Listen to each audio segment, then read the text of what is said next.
আসানসোল পৌরসভা ডেঙ্গু মশা নির্মূলে নতুন উদ্যোগ গ্রহণ করেছে। শহরের বিভিন্ন স্থানে ছড়িয়ে পড়া ডেঙ্গু মশার মোকাবিলা করতে 6 লক্ষ গাপ্পি মাছের বিন ব্যবহার করা হবে। প্রথম পর্যায়ে 3 লক্ষ গাপ্পি মাছ ছাড়া হয়েছে এবং দ্বিতীয় পর্যায়ে আরও 3 লক্ষ গাপ্পি মাছ ছাড়া হবে। পৌরসভার প্রতিটি ওয়ার্ডে 30,000 গাপ্পি মাছ পেয়েছে। মাছ বিতরণের অনুষ্ঠান পৌরসভার সদর দপ্তরে অনুষ্ঠিত হয়েছিল। এই দিন উপস্থিত ছিলেন mayor Bidhan Upadhyay, mayor councillor member Gurudas Chatterjee, Abu Jafar Khan, Krishnapada Ghosh, Mohammad Hidayatullah, sanitary inspector ও স্বাস্থ্য পরিদর্শকদের তত্ত্বাবধানে জলাবদ্ধ স্থানগুলোতে গাপ্পি মাছ ছাড়া হয়েছে। মেয়র বিধান উপাধ্যায় জানান, পৌরসভার পরিচ্ছন্নতা দপ্তর ও স্বাস্থ্য দপ্তরের দল সক্রিয়ভাবে ডেঙ্গু প্রতিরোধে কাজ করছে। রাজ্য স্বাস্থ্য দপ্তরের নির্দেশিকা অনুযায়ী ধারাবাহিকভাবেই কাজ চলছে। ডেঙ্গু সম্পূর্ণরূপে নির্মূল, প্রতিটি ওয়ার্ডে ডেঙ্গু পূর্ণরূপে নির্মূল করতে প্রচেষ্টা গ্রহণ করা হচ্ছে। পৌরসভা ছাড়াও সাধারণ জনগণকেও সচেতন থাকতে হবে।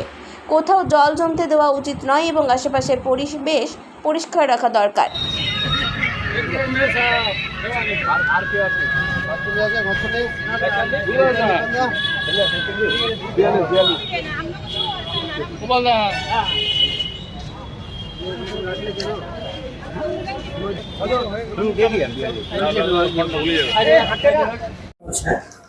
আসানসোল পৌর নিগম অঞ্চলে ডেঙ্গুকে প্রতিরোধ করার জন্য, যেমন আগে বছরে ডেঙ্গু অনেক কেস পাওয়া গেছিল, এবছরে আমরা আগেবারও ছিলাম, এবারও পুরো প্রিকশন নিয়েছে। আমাদের হেলথে আছে, স্যানিটেশন আছে, সমস্ত ডিপার্টমেন্ট, ভিসিটি টিম এবং যে আপনার ফার্স্ট ওয়ার সার্ভেয়ার আছে তারা যায়।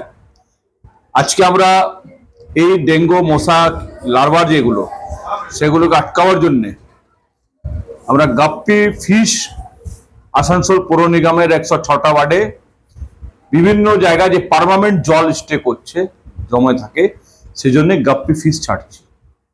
সেই ফার্স্ট ফেজে আজকে আমরা গোটা আসানসোল কর্পোরেশনের এলাকায় 3 লক্ষ মাছ গাপ্পি ফিশগুলো ছেড়েছি এবং সেকেন্ড ফেজে 1 থেকে 1.5 মাসের মধ্যে ফির আমরা যেখানে জল জমানো পার্মানেন্ট জল স্টে হচ্ছে সেই জায়গাগুলোতে এবার ফির আমরা সেকেন্ড ফেজে 3 লক্ষ মাছ গাপ্পি ফিশগুলো ছাড়বো, তাহলে মানে এই যে ডেঙ্গু লার্ভাগুলো আছে সেগুলোকে নষ্ট করার জন্য।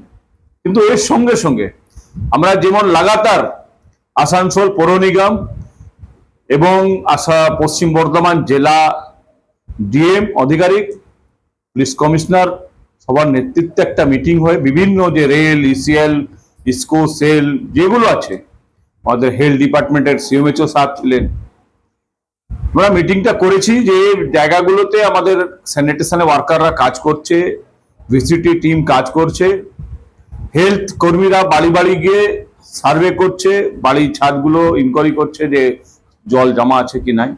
তার পাশাপাশি মানুষকে সহযোগিতা না করলে, মানুষ যদি সহযোগিতা না করে, তাহলে এই ডেঙ্গু কি কোনো রকম আমরা সফলতা পাবো না। এই যে খাটারগুলো আছে তারা গোবরগুলো ডেলি ড্রেনে ফেলে দিচ্ছে, সে ডেলি একটা ড্রেনকে পরিষ্কার করার কর্পোরেশন সম্ভব হচ্ছে না, কারণ প্রত্যেকটা ওয়ার্ডে প্রত্যেকটা ড্রেন পরিষ্কার করতে হয়। একটা ড্রেনে যদি আমি ডেলি লেবার দিই তাহলে পুরোটা সাফ হবে না। এবং অনেক লোক আছে ঘর একটা জায়গায় 4টা বাড়ি করে নিয়েছেন, বাড়িগুলো লক করে রেখেছেন, আমার কোনো কর্মী ওই বাড়ির ছাদের উপর পর্যন্ত যেতে পারছে না, কোনো সহযোগিতা পাচ্ছি না।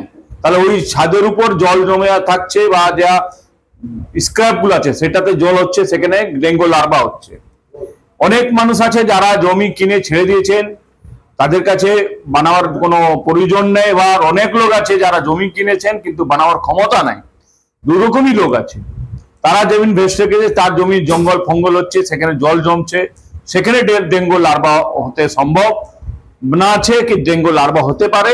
সেই মানুষগুলো যদি নিজের জায়গাগুলো পরিষ্কার না করেন তাহলে এটা শুধু ওদের ক্ষতি নাই, অন্যকে ক্ষতি করবে না।